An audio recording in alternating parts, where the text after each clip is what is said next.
Le focus, la Belle au bois dormant en Chine, c'est pour bientôt. Le dernier parc Disney est en construction à Shanghai. À quelques mois de l'inauguration, la ville fait place nette. 153 sites industriels ont été sommés de déménager pour rendre le ciel moins pollué. Le loisir, le climat, à la place de l'industrie. La Chine est-elle en train de montrer un nouveau visage et avec quelles conséquences pour les travailleurs? On en parle dans un instant avec notre invité. Mais d'abord, le reportage signé Clémence Dibou.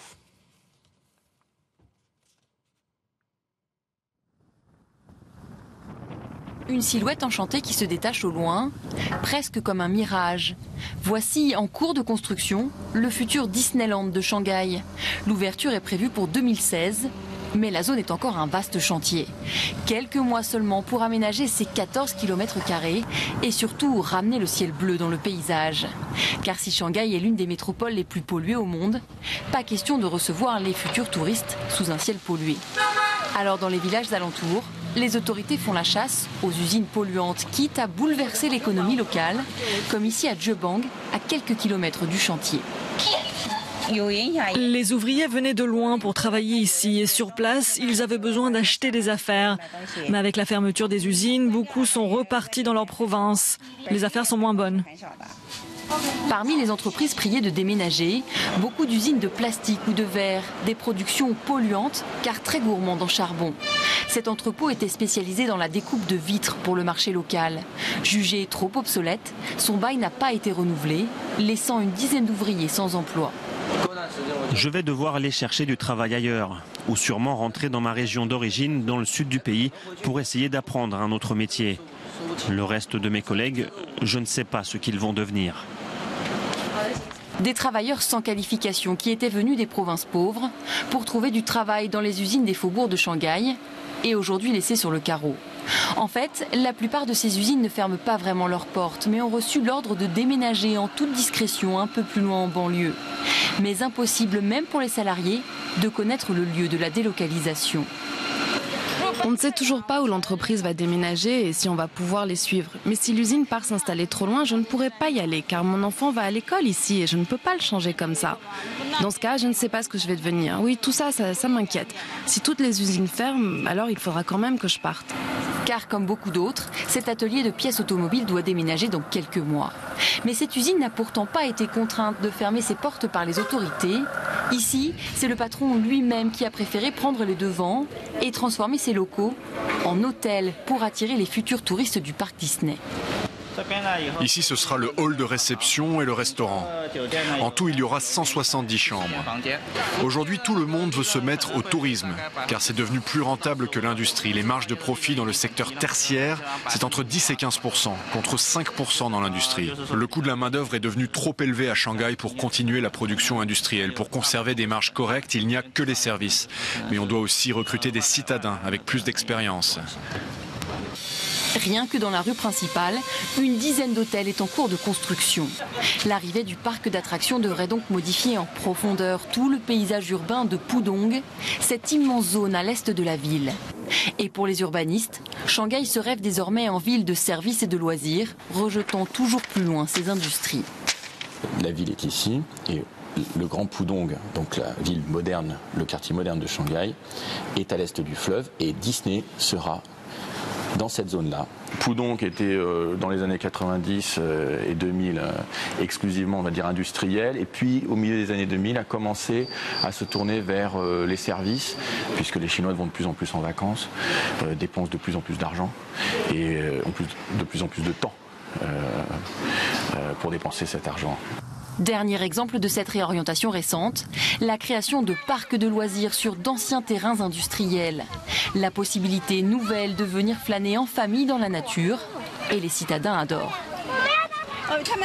Les enfants adorent. Ils n'ont pas souvent l'occasion d'être dans la nature.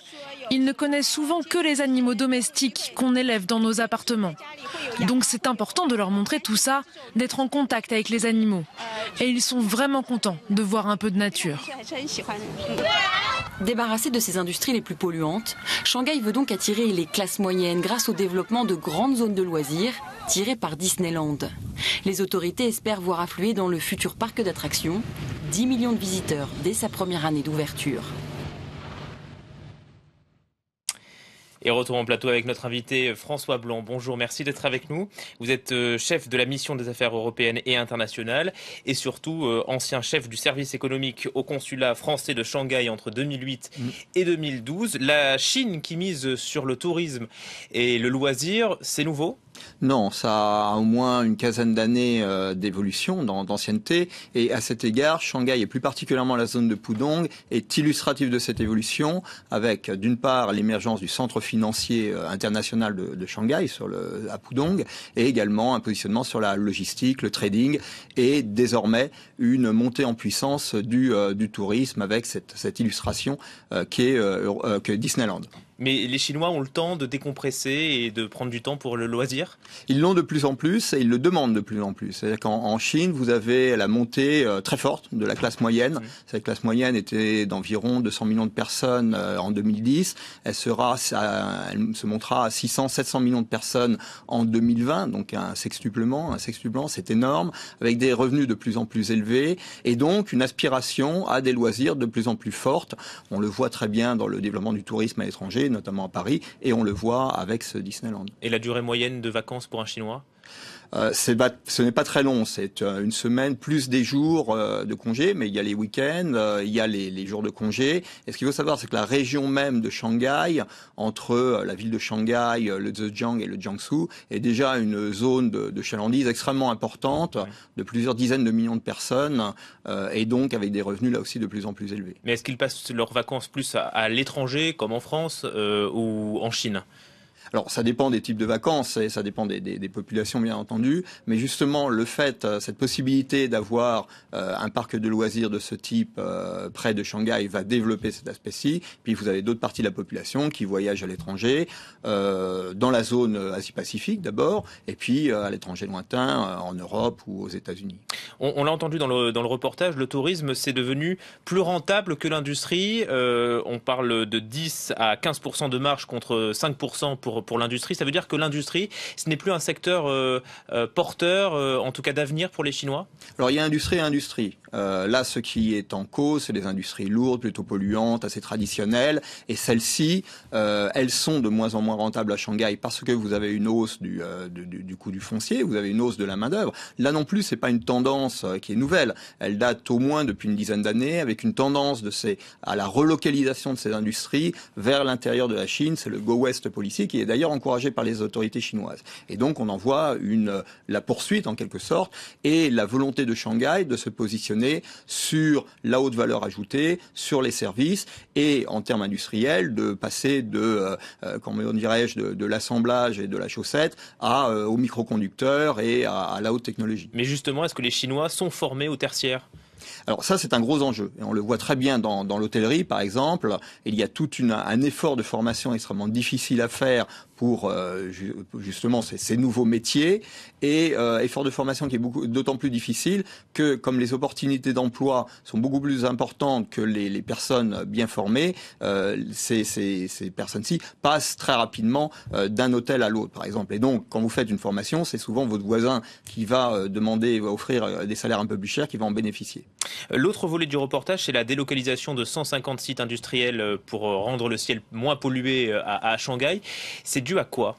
Alors, la pollution, donc en Chine et à Shanghai en particulier. Alors, Shanghai n'est certainement pas la ville la plus polluée de Chine. Pékin est bien plus pollué, des villes industrielles de l'intérieur sont bien plus polluées. Eh bien, c'est le fait que vous avez encore tout un ensemble d'entreprises traditionnelles et dont les normes environnementales sont, pour le moins, assez peu respectées. Donc, les autorités chinoises essayent de mettre la pression par un corpus réglementaire qui est tout à fait correct, mais la mise en œuvre de cette réglementation et l'application par les entreprises, c'est un facteur de coût et donc ça a du mal à passer. Mais il y a une prise de conscience de la chose climatique en Chine ? Très clair. À la fois de la part de la population qui demande un environnement de meilleure qualité parce que c'est un environnement qui menace la santé publique. Quand vous inspirez un air pollué, quand vous mangez une alimentation polluée, il faut savoir que 70% des fleuves sont pollués au point que l'eau n'est pas potable en Chine. Et donc il y a une demande très claire de la population. C'est vraiment un facteur d'insatisfaction. Ça vient de la population.